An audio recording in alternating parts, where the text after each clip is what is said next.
I'm Lauren Robel. I am Executive Vice President and Provost of Indiana University and the Val Nolan Professor of Law at the Maurer School of Law at IU. And I want to echo the chorus of people thanking the AALS and LSAC and the ABA for pulling together this timely and terrific conference. Well, if you're a news junkie like I am, you woke up this morning to the news that Judge Amy Berman Jackson is now the second federal judge, blasting former Attorney General Bill Barr for, in her words, misleading the court and the public about how he decided that President Donald Trump should not be charged with obstructing special counsel Robert Mueller's Russia investigation. And just that headline brings it all back, doesn't it? This panel is about the many related issues that this morning's headline alludes to.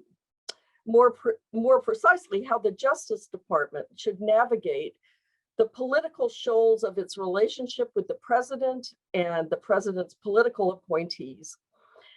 The Trump administration challenged our understanding of the norms that had governed the department's relationship with the executive, from prosecutorial independence to non-interference in decisions about whom to prosecute and not to prosecute, to the department's relationship with the FBI, to White House contacts with the department. And indeed, the past administration presented the most significant challenge to those norms since Watergate. It also gave us the most extensive experience with the special counsel statute, which had succeeded the controversial independent counsel statute. So in short, the Trump era Justice Department has exposed all of the fault lines in our understanding around the Department of Justice's independence. And to address those issues today, we have a stellar panel with both scholarly expertise and lived experience in the department. So I'll introduce our panelists in the order in which they'll speak. Jamie Garelick is a partner at WilmerHale, where she's chair of the Regulatory and Government Affairs Department. And importantly for our purpose, she was, of course, the Deputy Attorney General of the United States from 1994 to 1997 during the Clinton administration. Sai Krishna Prakash is the James Monroe Distinguished Professor of Law and Paul G. Mahoney Research Professor of Law at the University of Virginia School of Law. Sai is the author of numerous books and articles on separation of powers and executive power. His latest book is The Living Presidency. That book was published last year by Harvard. It's terrific. Neil Kinkopf is a professor of law at Georgia State School of Law, and he has served as special assistant to the Attorney General in the Department of Justice and as special assistant in the Office of Legal Counsel in the Department of Justice. Neil is the author of a much adopted case book on separation of powers and also the author of many articles on that topic. And Kimberly Whaley is a professor of law at the University of Baltimore. She writes on separation of powers, outsourcing government, the federal administrative state, and she is a former legal analyst for CBS and appears regularly as a guest legal analyst on constitutional topics such as separation of powers on a whole host of shows on MSNBC, from MSNBC to Fox. So welcome to our panelists. Jamie, we heard Jack Goldsmith this morning say that the Department of Justice, for the Department of Justice, their independence, there is no silver bullet. We heard Neil Eggleston throw his hands up around norms as a way to guard any of the values we might care about around department independence. In your view, what is the role of norms, and are there ways to institutionalize them differently, codify them to protect the integrity of the department? And can you talk a bit in that context about norms around contacts between the White House and the department? Thank you, Lauren. I'll be happy to. It's a really interesting topic, and we owe a lot to Bob and Jack for serving it up. I do think that uh, it will do more harm than good to try to write a law for these instead of these norms, but you can shore up the norms. So, we have a president who ran on an independent Department of Justice. His department was going to be independent. And in picking our good friend Merrick Garland, he picked the most independent of the candidates. And Garland reiterated his own independence in his confirmation hearing and in everything he's done since. So if you think about what it is that you could do to shore up those norms, I think Dana Remus, who is the White House counsel, has done that. She has both deepened and broadened the directions to the entire executive branch while adhering to the main point of all the prior letters, which of course were ignored in the Trump administration, as you've just described. The main point was that the White House should not interfere with law enforcement decisions. So she put out a memo on the first day of the administration that says in 13 pages what used to be said in 3. Not that she's verbose, but she actually deepened and broadened the directive.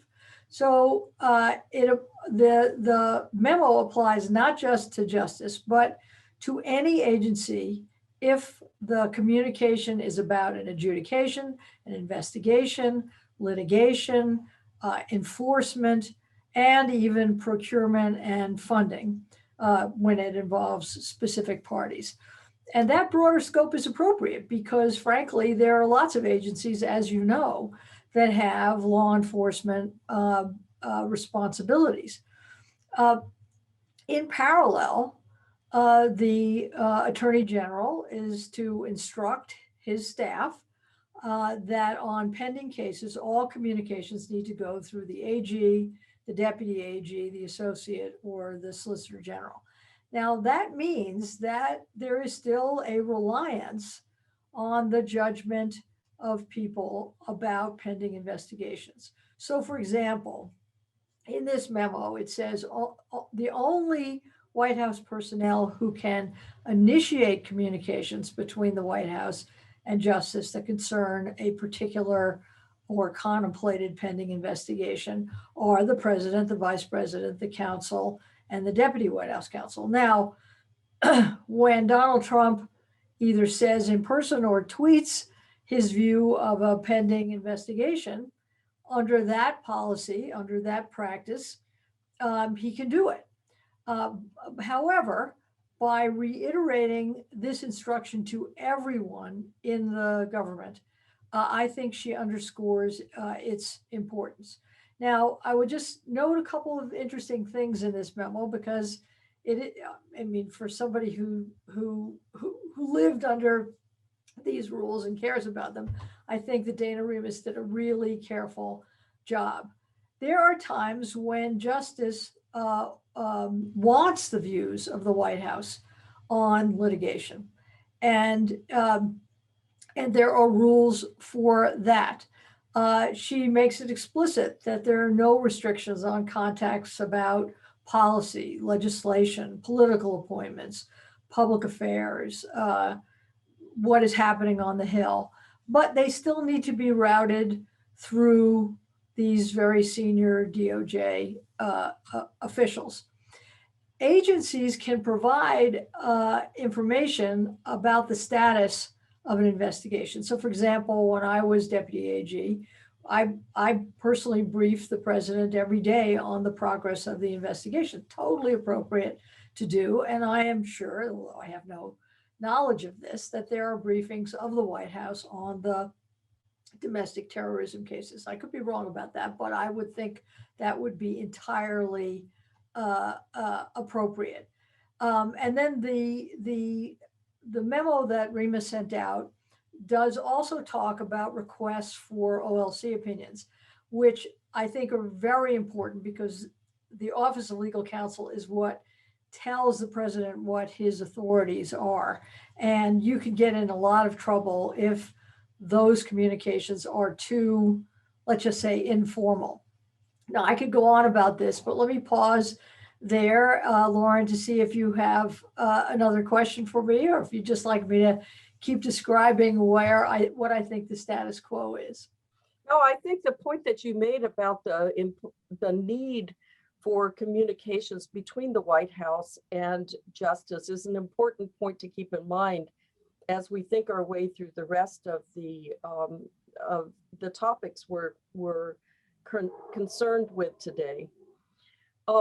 Do you feel that then that the memo that just came out is something that will appropriately cabin those contacts?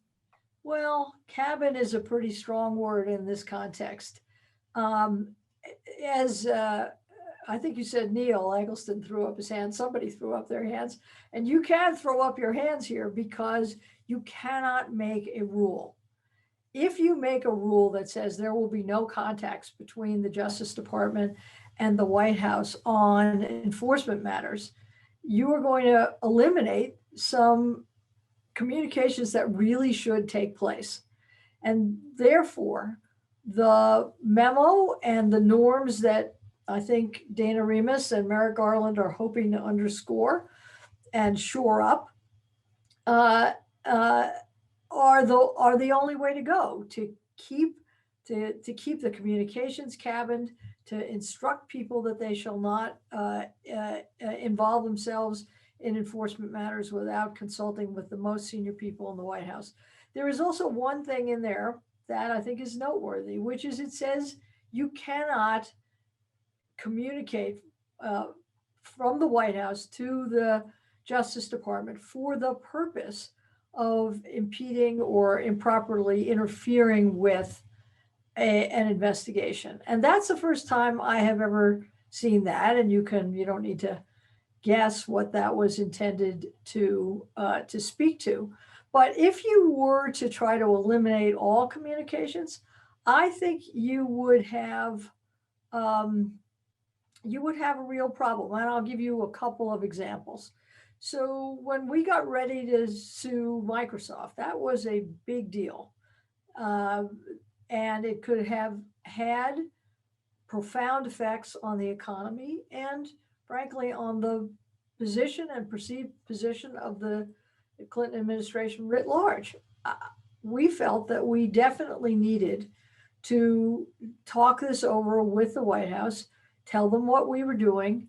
I don't know what would have happened if they'd said, don't bring it.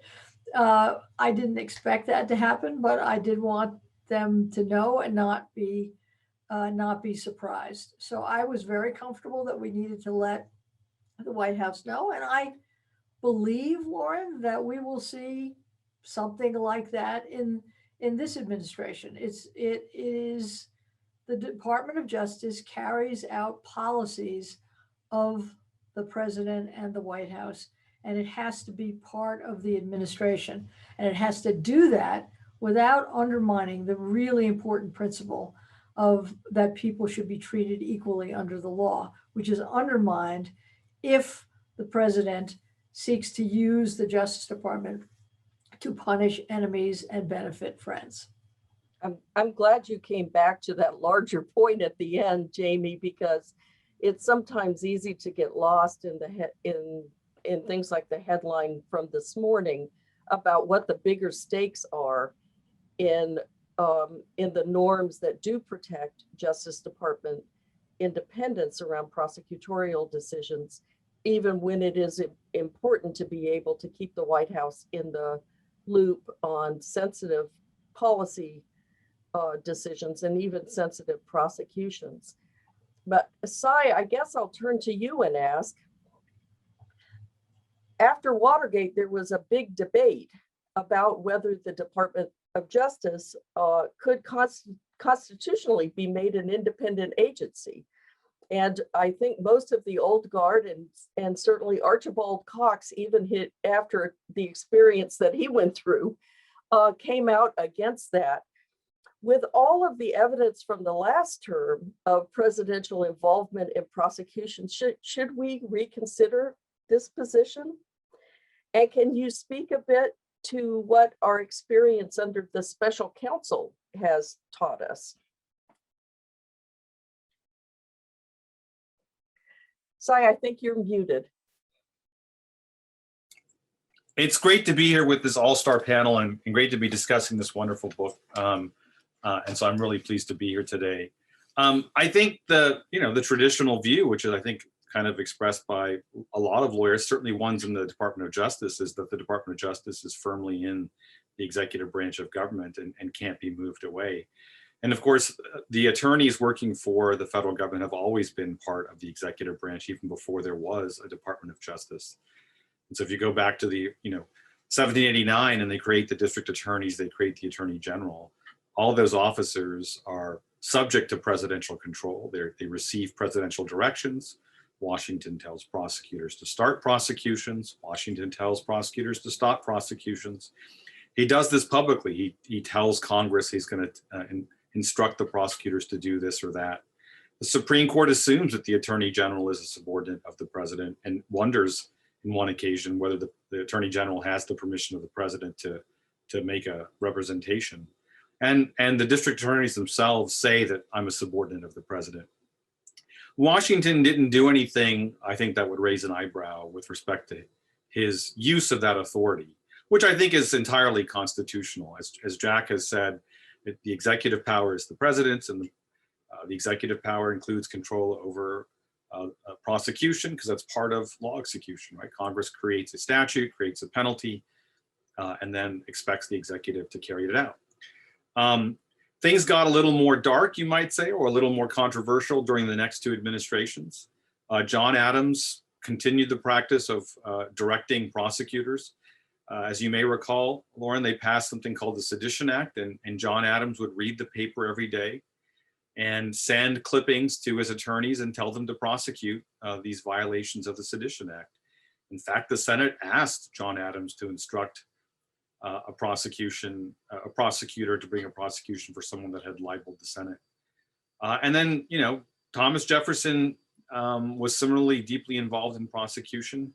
He was deeply involved in the prosecution of his former vice president, sending many, many letters to George Hay, the US attorney. So as a matter of constitutional law, or at least the original understanding, I'd say that, the president has constitutional authority over the Department of Justice.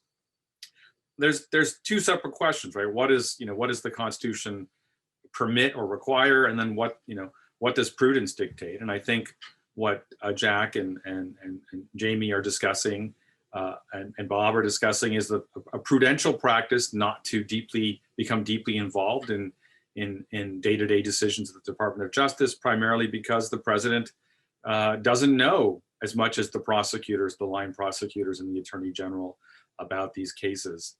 And then I think, what Jamie also discussed is how sometimes the president does need to know what's going on and why there has to be some communication. Now, in modern times, does the Department of Justice have to be an executive branch agency? I'm not so sure, given the Supreme Court's jurisprudence. The Supreme Court described its removal jurisprudence as follows, just a term or two ago. If you have a multi-member agency, an agency headed by multi-members, you can make them independent by giving them for-cause protection. That was their attempt to make sense of Humphrey's executor. And if you have inferior officers, you can give them for-cause protection.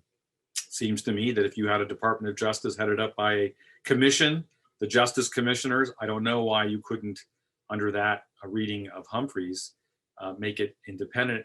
And I'm not sure why you can't make the US attorneys independent and give them for-cause protection as well, because they clearly can be understood as inferior officers. They're subordinate to the attorney general. Do I think the court would uphold that? I'm not so sure. I think the court's moving away from Humphrey's slowly but surely. But if you just paid attention to what they said and not what they're going to do or what they might do in the future, it might very well be constitutional. I don't expect that this president will propose that. The last president to propose an independent Department of Justice was Jimmy Carter, to my understanding. He ran on that campaign. I didn't know that President Biden had done so as well, but Jimmy Carter had run on that platform. He got into the White House and his Justice Department told him, you can't make us independent. It's unconstitutional. Maybe this Justice Department would tell him the same thing. I don't know. I don't really know if there's a serious move to make it independent, but given the doctrine, I think they might be able to.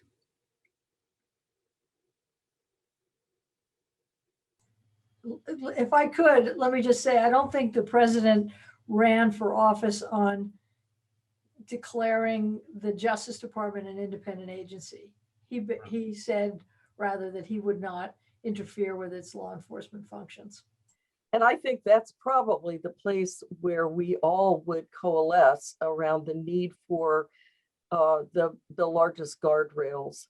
After watching, trying to draw a line between those interferences with prosecutions that are intended to protect certain policy goals of the administration, as opposed to protect the president himself or people who are connected business associates of the president, seems to me to be a fairly uncontroversial, if extremely difficult line to be able to enforce. So what about the special counsel side? What's your assessment of how this innovation performed? I think the special counsel's report on Russia was fine. I was not a fan of the discussion on obstruction.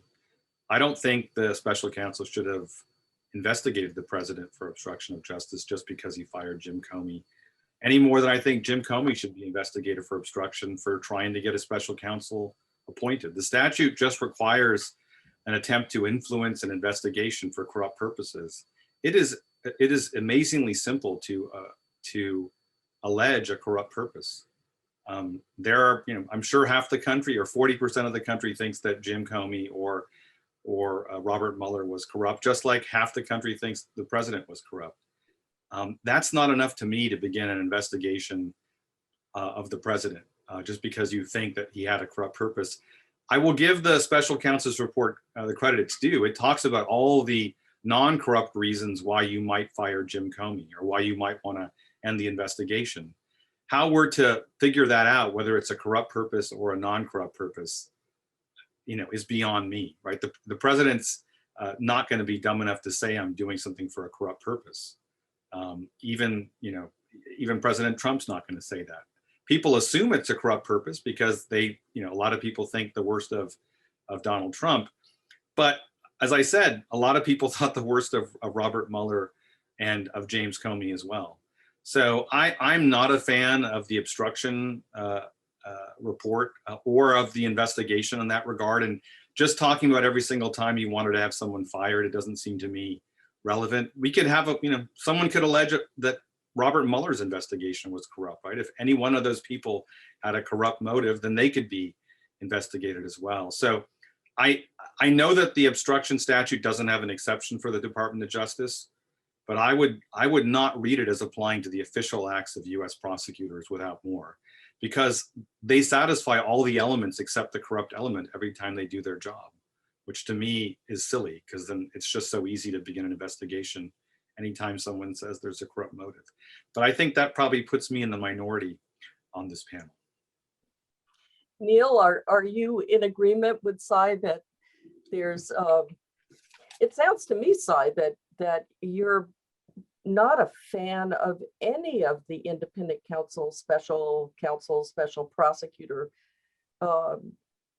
approaches. Would that be accurate? I think there was a need to investigate Russian interference in the election. Mm-hmm. That's part one of the report.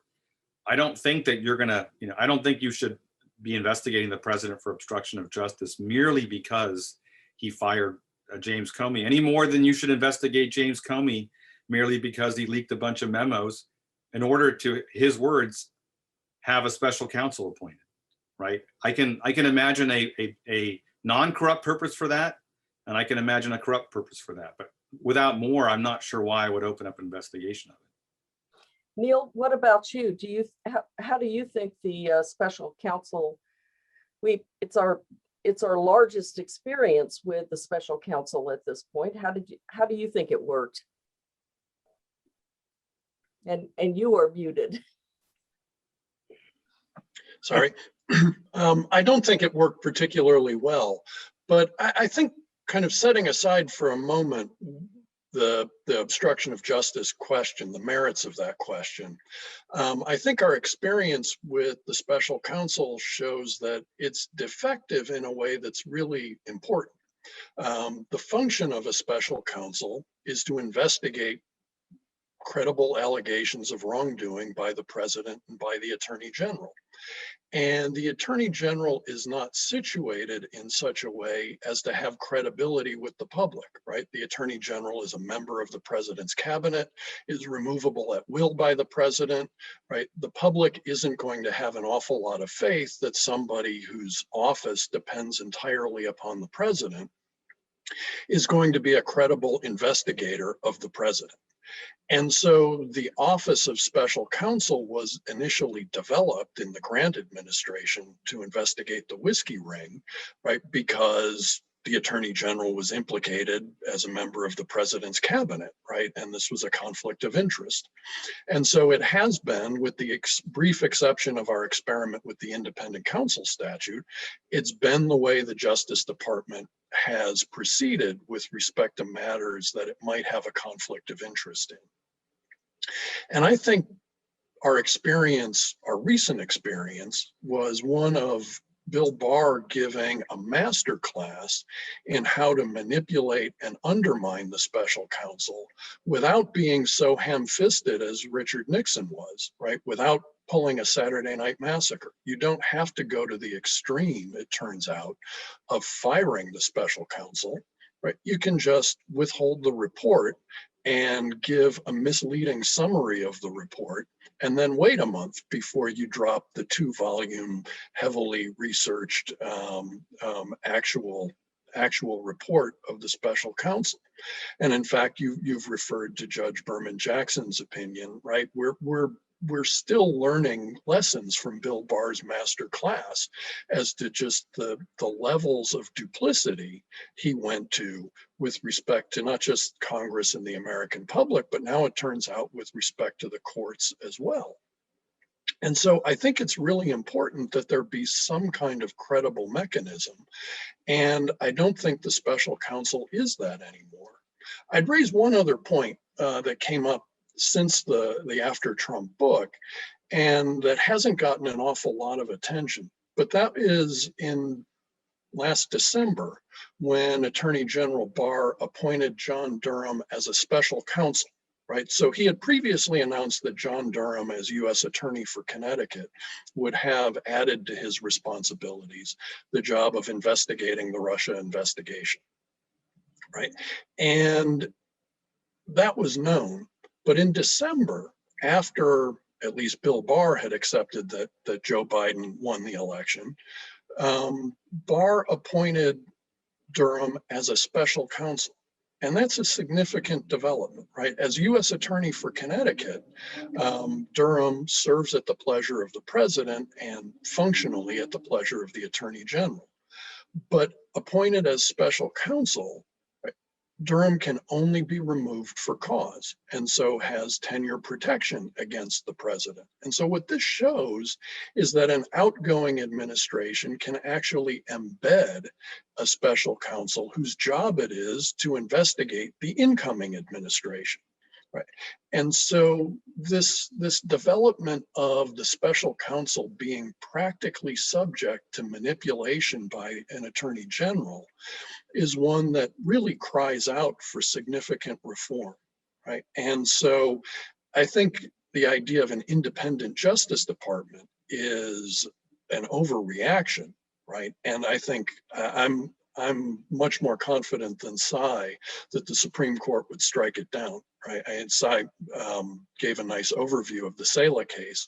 But one of the factors that the court used to distinguish Humphrey's executor, in addition to that being a multi-member commission, was that the primary function of the Federal Trade Commission was legislative, quasi-legislative, quasi-judicial, and to the extent it had any executive functions at all, they were merely incidental to the agency's main mission, which was quasi-legislative, quasi-judicial.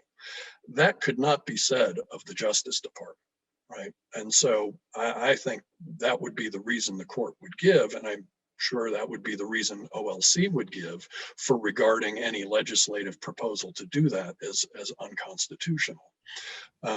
So I don't think an independent Justice Department is a viable proposal, but I do think there are other ways of fitting an independent investigation within the ever tightening strictures of the Supreme Court's limits on Congress's ability to limit the president's removal power. You mentioned OLC, and you obviously have quite a bit of experience with OLC.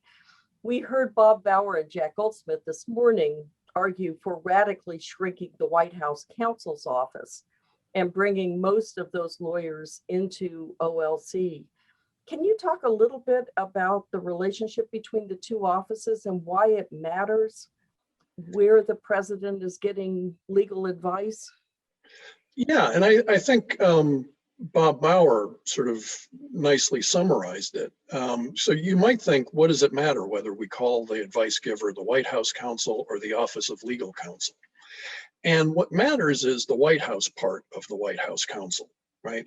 And the White House is a pressure cooker, and Bob Bauer discussed that, but the daily functioning of lawyers at the White House counsel's office is to attend lots and lots of West Wing meetings that are high pressure, high stakes, political decisions being made, political plans being laid, right? And in that crucible, it's really impossible to imagine a lawyer being able to give well-researched, thoroughly considered, and deliberative conclusions on what the law allows and what the law forbids. And so that's really the function of OLC. To give kind of a homey example of this, the Office of Legal Counsel is located physically right next to the Justice Department's magnificent, well-stocked and well-staffed law library. The White House counsel's office is in the West Wing, which doesn't have a law library, right? In fact, I don't know if they even have books in the West Wing, right? Other than maybe briefing books. It's not a place for contemplative reflection, right? Or careful thinking, right? So I think the sort of the proper, so it matters that OLC do that. And I think the proper function and important function of the White House counsel's office is to be in that crucible, to identify legal issues, to bring them to OLC, and to collaborate with OLC on crafting executive action that, on the one hand, promotes the president's legitimate policy goals and priorities, and on the other hand, complies with the law. That's the proper relationship. And I think shrinking the White House counsel's office would go some way towards doing that.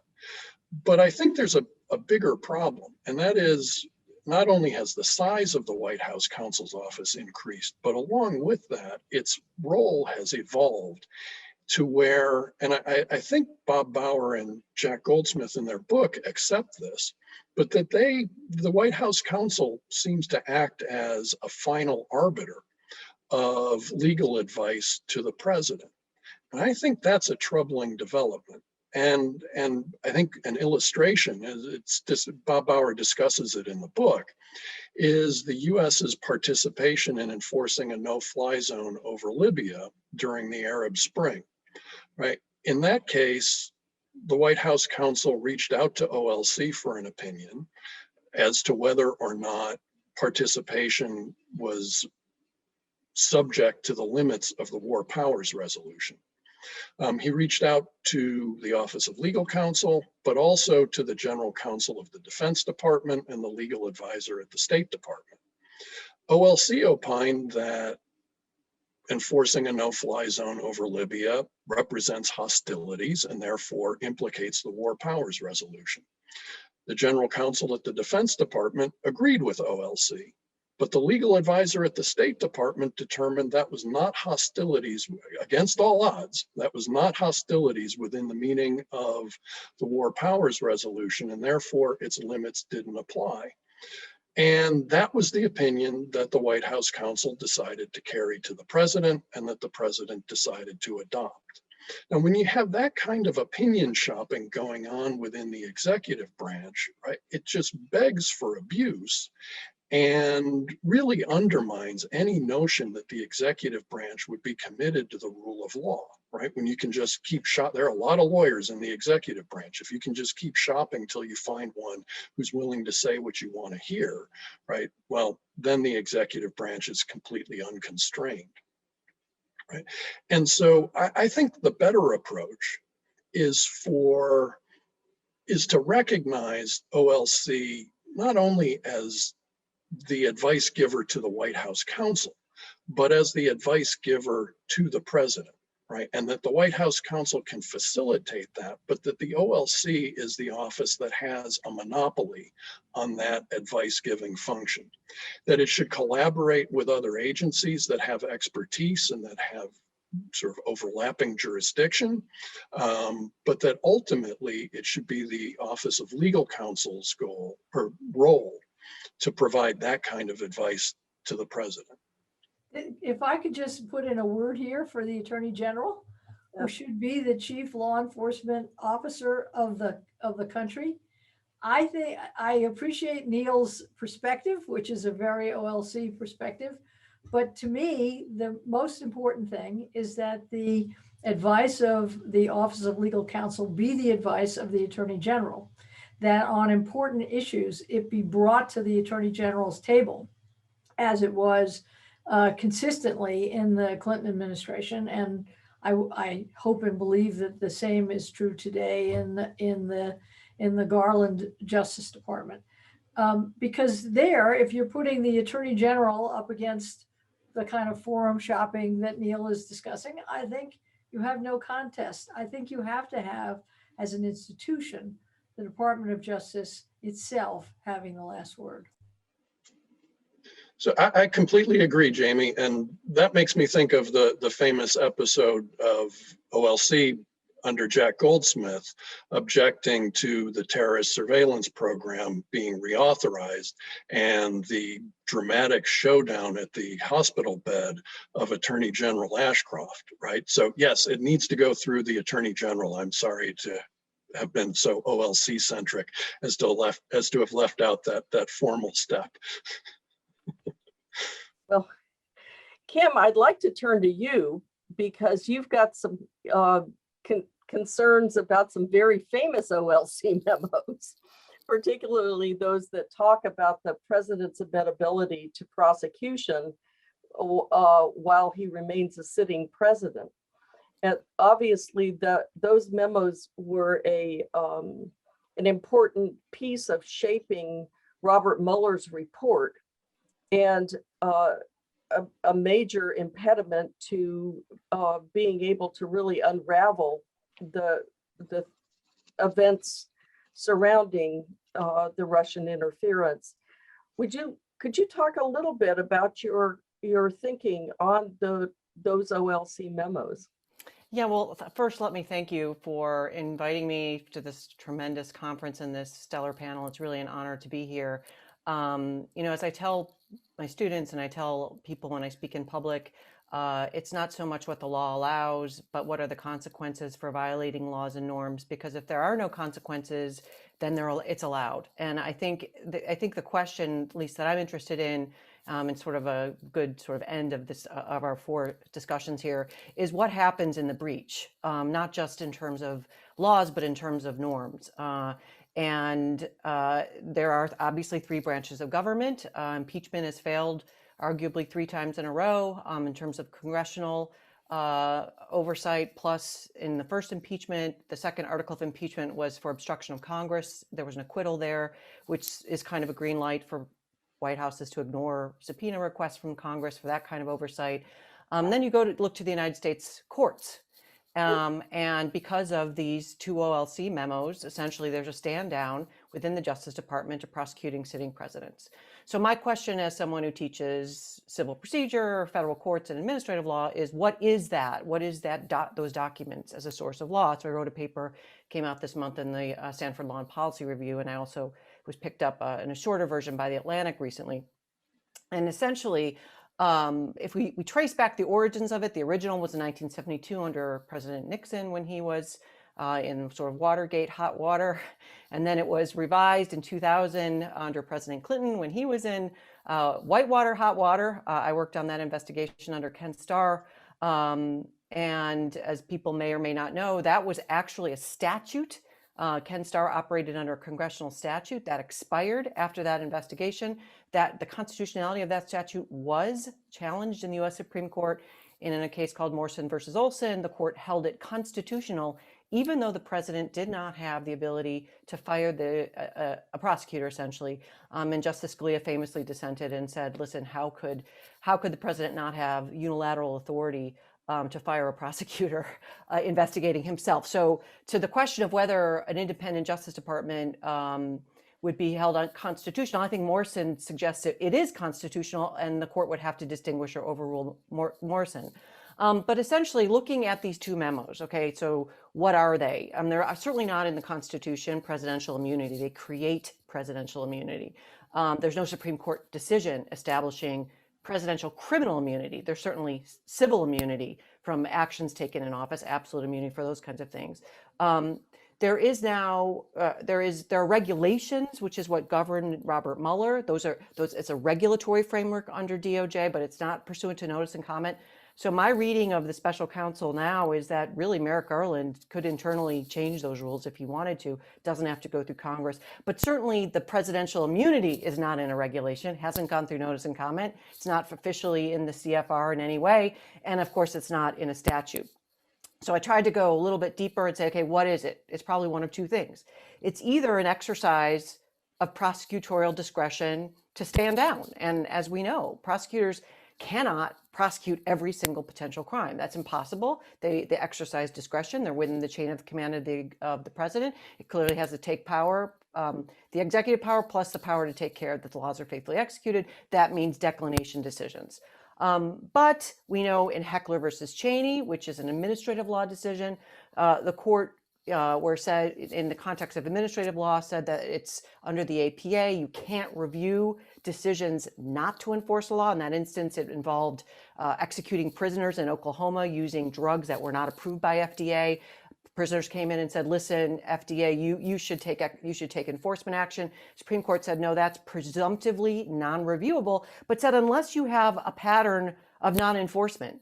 And Roger Fairfax, just a brand new dean for AU Law School, he's at GW, has written a paper on talking about prosecutorial nullification, this idea that carving out completely any prosecutions on a particular subject area would be arguably a violation of the Take Care Clause. The Take Care Clause is shall, it's mandatory, it's not optional. And so here we really have effectively these memos carving out the judicial branch as a mechanism for oversight of criminal wrongdoing in the White House. That's assuming, setting aside hypothetically that occurs. We've learned with the Trump administration, you have to prepare for the worst. And we heard Jack Goldsmith earlier today say, listen, this is a red flag moment. We have to act soon because if he gets a second presidency, he's going to know where the bodies are buried. Those are Jack's words. He's going to be very, very good at violating these norms, even better than has been the case. So this is the canary in the coal mine. We're not in a world where norms are functioning potentially in the future. We have to see something done now to have consequences for violating norms. So then the second question would be, so my argument is, listen, wide scale carving out as prosecutorial discretion, an entire category of crimes against singling out an individual, is not justifiable. And then would it be then under the APA, since it didn't go to notice and comment, is it a non-legislative rule? Under the Supreme Court's authority, you can't have rules that are binding and that are made through an exception to notice and comment. And we saw with Robert Mueller, he believed it was binding. So it's effectively functioning as a binding gloss on the Constitution, doesn't come from Supreme Court, doesn't come from Congress, doesn't come from the Constitution. And certainly in all my media work in the past 4 years, which I sort of stumbled into around civic education, people, pundits, analysts, everyone assumes that this is somehow prosecutorial criminal immunity is in the Constitution somehow, and it just isn't. So now my paper doesn't talk about, okay, the content of the memo itself to say whether, it doesn't do a deep dive to say there is no basis for constitutional presidential immunity for criminal prosecutions for sitting presidents. But it does kind of sort of argue that the existing rationale doesn't hold water.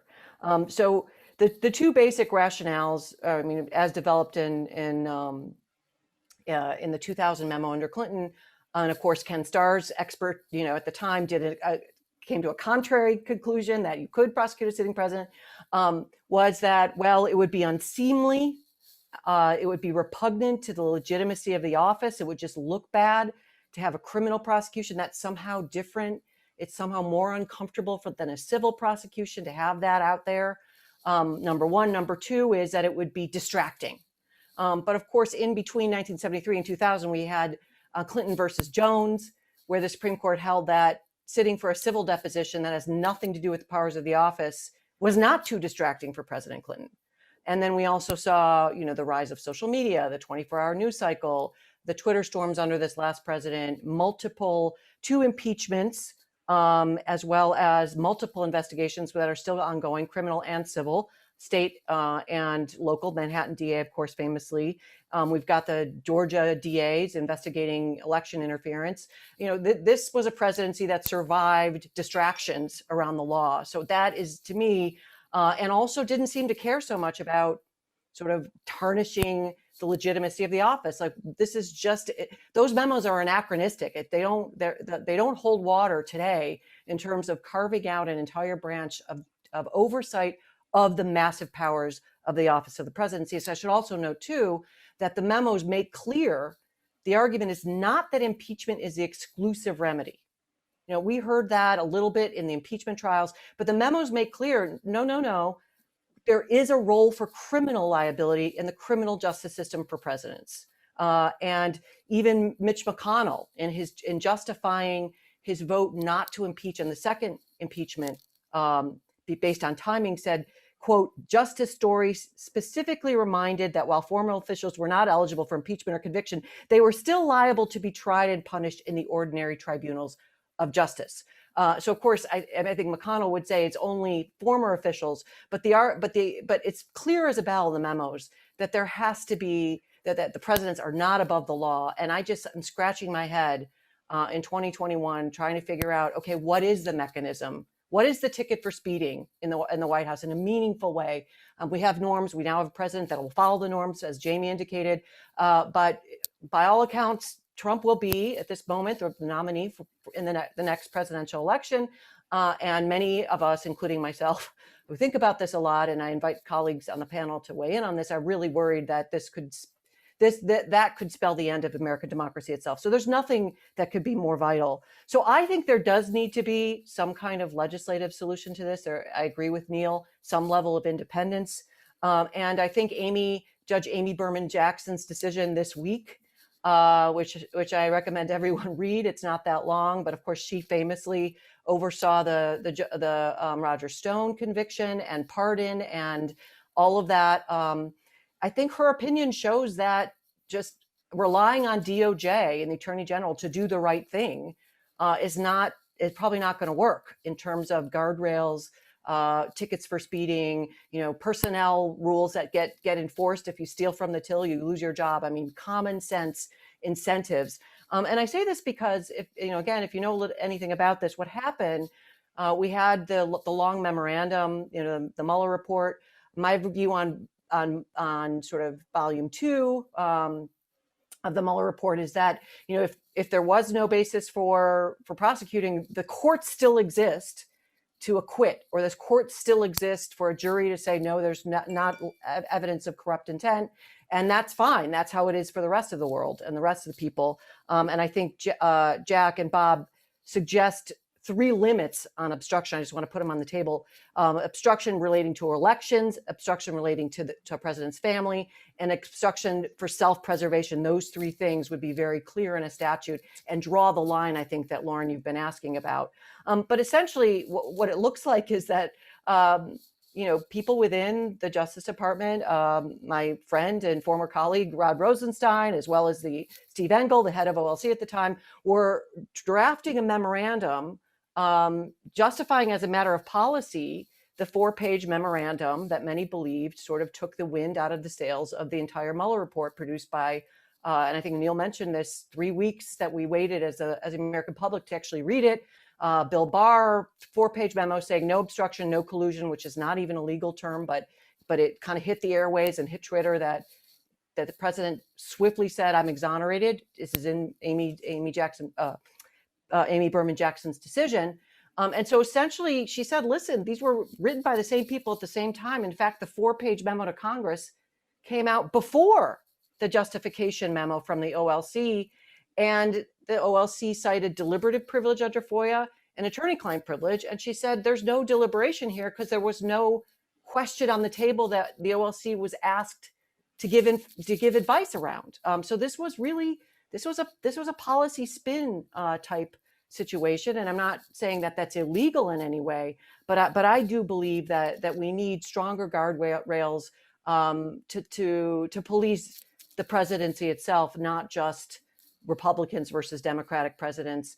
And I know that the book also walks into lots of other areas where the presidency has expanded, particularly with the war powers. But I think these OLC memos have developed a mythological power that is pretty significant when you're thinking about, a blatant crime in the White House cannot be prosecuted. And then, of course, if a president were to get 8 terms, the 5-year statute of limitations under federal law for most federal crimes would expire. So you really do have insulation of crimes potentially in the White House.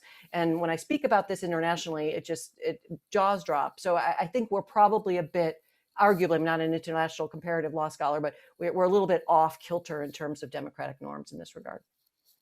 Well, I will just quietly note that we are a long way from Gerald Ford's "the long national nightmare is over, quick pardon and let's move on." The very fact of this conference suggests that we have seen the interaction between the department and the special counsel and the impeachment process. Well, let me ask that as a question instead of draw it as a conclusion. Are we overstating it to say that the impeachment process and the special counsel and the department failed to constrain presidential malfeasance in the last administration? I tend to believe impeachment, given the extraordinary polarization of Congress, which has escalated in the past 20 years, and people that have been on the Hill, and I know my colleagues know many of them, will say it's really changed. It's the supermajority required to actually convict almost, it's hard to conceive of that happening in the Senate with, and particularly now that lies coming out of presidents as well as members of major political parties, factually inaccurate, empirically debunked lies are the platform now. It's hard to imagine that norms are going to sway people to do the right thing for democracy and under their oaths of office as a matter of impeachment. And I think Jack also mentioned, Congress just isn't so great at oversight, period, of the presidency. Just not that great at it. So I do think that probably underscores the need for the judicial system to kick in. And we have seen that hold up in a way that's extraordinary. I think you just look to the 60+ lawsuits that failed around the election in December, not because of politics, but because facts, law, and procedural and evidentiary rules govern what judges can do. And so then the question is, okay, what are those norms and the consequences that govern what presidents do? I don't think it's impeachment anymore. I do think there's a role for a special counsel. I don't think what's in the current regulatory framework functioned well, given that essentially all of that work that Robert Mueller didn't get a serious public airing. And I did a piece this week arguing that because of Amy Berman Jackson's decision, because and she even said that there was not time for the Attorney General, William Barr, to even read the report, that there should be a serious look. And maybe Sai's absolutely right. And I know there are others within the Justice Department at the time that believed there was not evidence of corrupt intent. But I think the American people deserve a serious look at Volume 2 by neutral prosecutors that weren't involved in the kinds of things that now, as you mentioned, 2 judges in an astonishing way said on the record were flat out, misrepresentations. Well, while I invite the audience to put their questions into the chat, could I invite the reaction from the rest of the panel? Kim, I hear you to be not simply questioning the OLC memos as status as law. I hear you to be questioning also their substantive correctness as policy. And so I'd like to open that up to the rest of the panel as well. I would make 3 comments on Kim's very provocative set of points. Number one, I think other future special counsels operating under the regulations will have learned something from what happened to Bob Mueller. And I think there are ways in which he could have made it much more difficult for Barr to do what he did. That's number one. Number two, the Durham example is actually kind of telling. Durham is an illegal special counsel because you only have a special counsel if the Attorney General is not independent. And now you have one who is independent. And if Barr was saying that now, just before his successor Attorney General was about to come in, there needed to be an independent counsel. What had changed? He didn't appoint Durham as a special counsel before. Why? Because his view was Barr was independent. So I do think that if you dig a little bit into this, the actual regulatory framework is pretty good. Third, however, is the issue of appointment. I mean, I don't think anybody believes that if Rod Rosenstein hadn't been about to testify and saw his life passing before his eyes because he was the one who was given responsibility by President Trump for having fired Jim Comey. If anyone, that was an extraordinary circumstance. And he went for an extraordinary remedy, which was asking Bob Mueller to come in and be special counsel. In another circumstance, you could easily imagine an attorney general and a deputy just toughing it out, and then you don't have one. And that, to me, it's the appointment process that I think is more challenging, because on the flip side of that, we had hot and cold running independent counsels in the Clinton administration. We had 8 of them, and many of them ran amok. So you can't have that. You can't have the hand of the attorney general forced every 5 minutes to investigate some other person in the administration. So I don't know if you want to tweak the regulatory version that we have now. So maybe that's it. I mean, of course, that what you're describing. When I was inside as a baby lawyer inside the Whitewater investigation, reading Justice Scalia's dissent, where he said this is just going to be the most expensive effort to try to find a crime, rather than prosecutors basically assessing the evidence, and maybe you believe somebody's guilty, you move on. If you can't prove it, if you can't prove it to a jury beyond a reasonable doubt, you move on. So I think that's why the statute sunsetted. For sure. Oh, I was part of that conversation. It sunsetted because no one wanted that pointing at them, and it sunsetted when no one knew who was going to be the next president. So the regulations, I think, have some blind spots, but maybe if what you're asking is, does it have to be done through Congress? Could it be done through a regulatory agency? Possibly. But of course, we all held our breath the entire Mueller investigation, wondering, will he fire Mueller? Will he fire Mueller? Will he fire Mueller? And then the question was, okay, if he does that, then what? What's the consequence? What's the ticket? And that's really, I think that's where, with this particular person being potentially in presidential politics going forward, the worst case scenario is something that the law has to account for, is my point. Neil, do you have a reaction to Kim's approach with respect to the OLC memos? Sure. Well, with respect to the OLC memos on the subject of the president being subject to indictment and prosecution, I have to say, I read Kim's paper, and Kim, you seem to be really committed to the idea that those memos are policy statements rather than law. And I just don't think that's right. Certainly, the memos don't conceive of themselves that way, right? They conceive of themselves as constitutional interpretations. And the arguments that they make are made in the context of applying the standard that the Supreme Court applies, that the Supreme Court applied to separation of powers questions in Nixon versus Administrator of General Services, that it applied in Morrison versus Olson, that it applied in Clinton versus Jones, that it has more recently applied in Zivotofsky versus Kerry, right? And it's this inquiry into whether or not the subject action prevents the president from performing his constitutional role, right?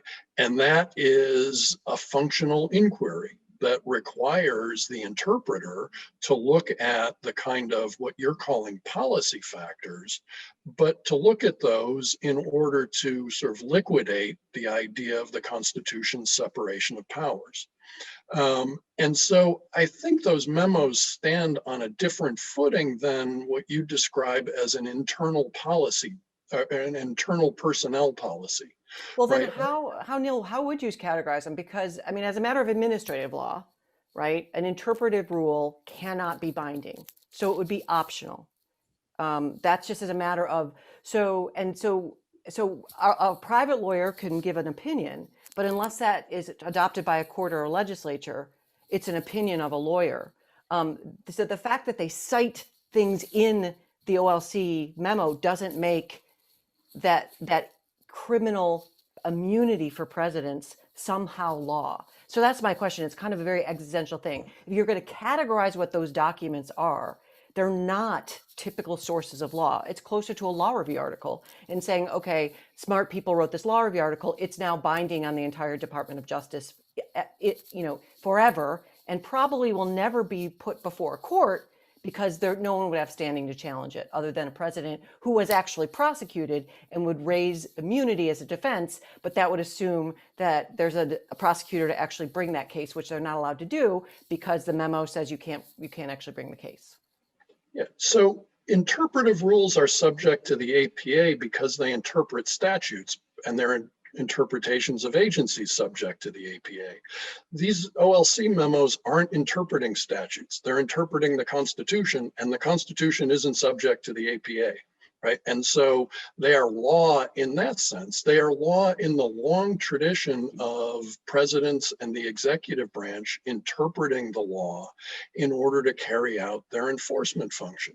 Right. So when George Washington interpreted our treaty with France as not requiring us to come to the defense of the revolutionary government, it was our treaty with the king.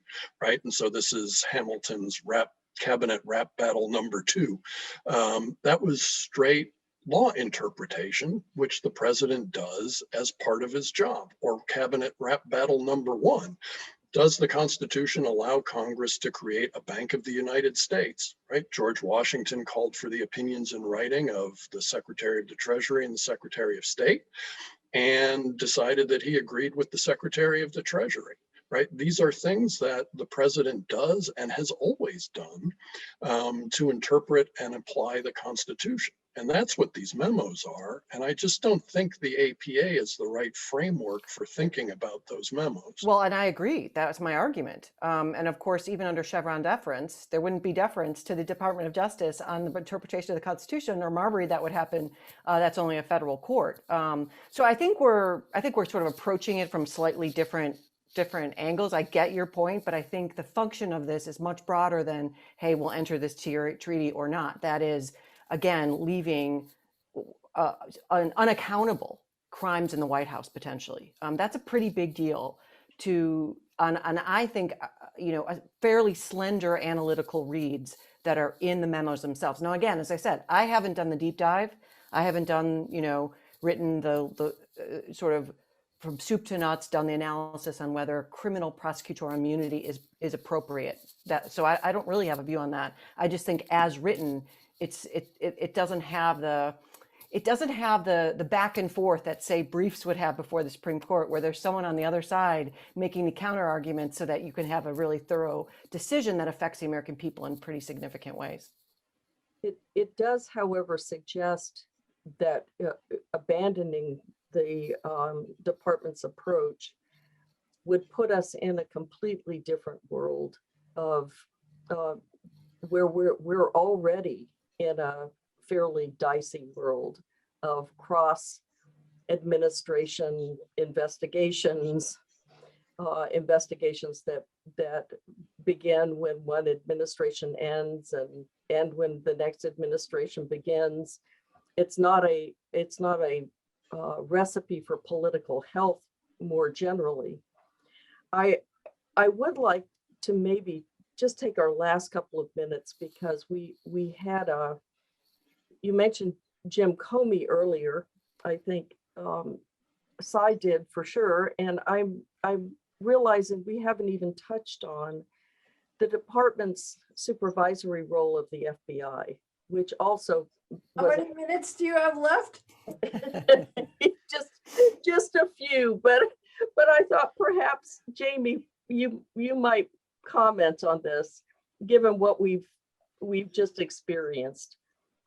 Well, I wrote a note.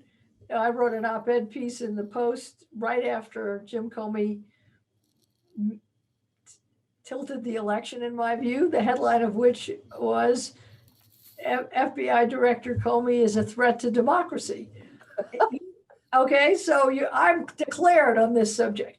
He should have demurred to the Deputy Attorney General and the Attorney General, and they should have forced him to demur and defer to them. And none of that happened.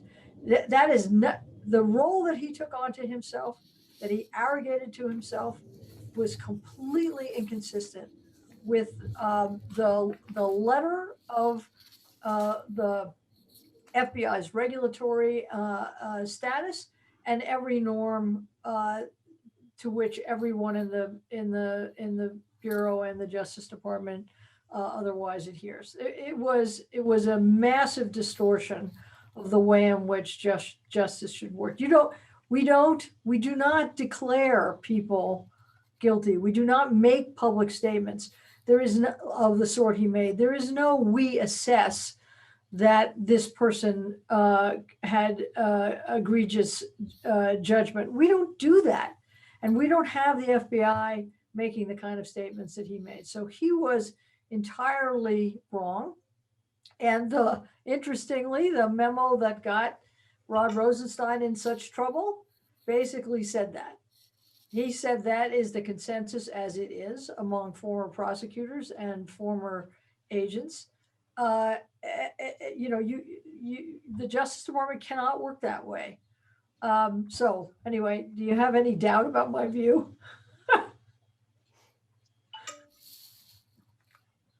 Uh, If I did, I wouldn't have enough time to express it. We are at the end of our time. And what a wonderful panel this has been. You know, these questions can get down into the weeds relatively quickly. And we always need to zoom back out and remember why they're so important and why they're so difficult to answer. So I want to thank every one of you for participating today in this panel, and invite everyone else to be back at 3:30, I think it is, for panel 4 on improving the presidency, the path forward. Thanks so much.